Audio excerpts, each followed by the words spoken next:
How big is your fabric stash? A lady never tells.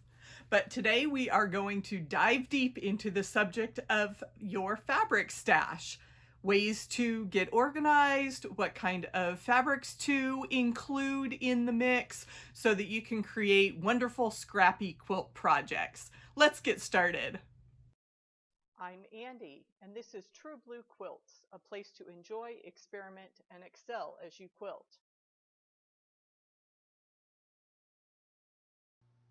Having a stash is not good or bad. As creative people, we need to have the tools available to create stuff. So creating quilts means you have fabric. Obviously, at True Blue Quilts, I have a lot of blue fabric, and I like to keep a range of tone-on-tone fabrics. So I've got some lights, mediums, darks, and I can just put these together and make new and wonderful designs.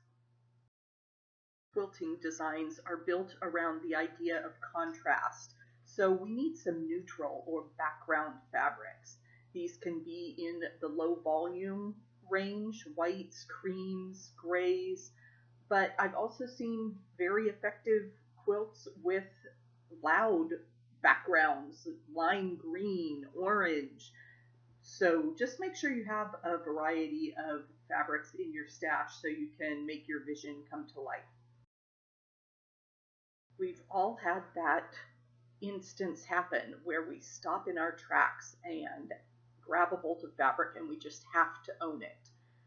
This Tula Pink homemade line does that for me. I love every single print and I'm just saving it for a special occasion. These black and white prints are very special to me because they were purchased on a trip family vacation in Europe. So I'm holding those for a special pattern as well. Quilts hold memories. They can also hold future plans. Look for some novelty fabrics that express your dreams. I can't wait to take my daughter to London. It would be fun to make a whole I Spy quilt with different fabrics that represent all the wonderful places in the world that you could travel.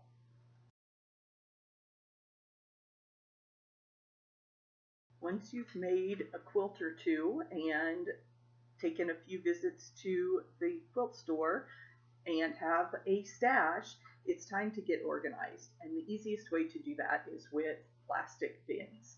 You can see your fabric, it keeps it contained, and then you have a place to pull from as you work. So I have big categories of different colors that I just put all my fabric in, and the novelty area could be stripes, it could be kid prints, it could be those labeled designers. Then you can pull color palettes. So if you have your stash organized by color, you can do that. If you find yourself working with 2.5-inch strips or 5-inch charm squares, you can also keep bins with those sizes so that all your supplies are ready for whatever wonderful creations you are ready to sew. If you are looking for a new scrappy stash buster project, please visit my shop at truebluequilts.com. The Snowball I Spy or Beaded curtain would be great options for your next quilt project. Do you want to hear more about I Spy quilts? Click on the video below and hit the subscribe button for this channel. I'm here every week with new quilting tutorials. I'll see you in the next video.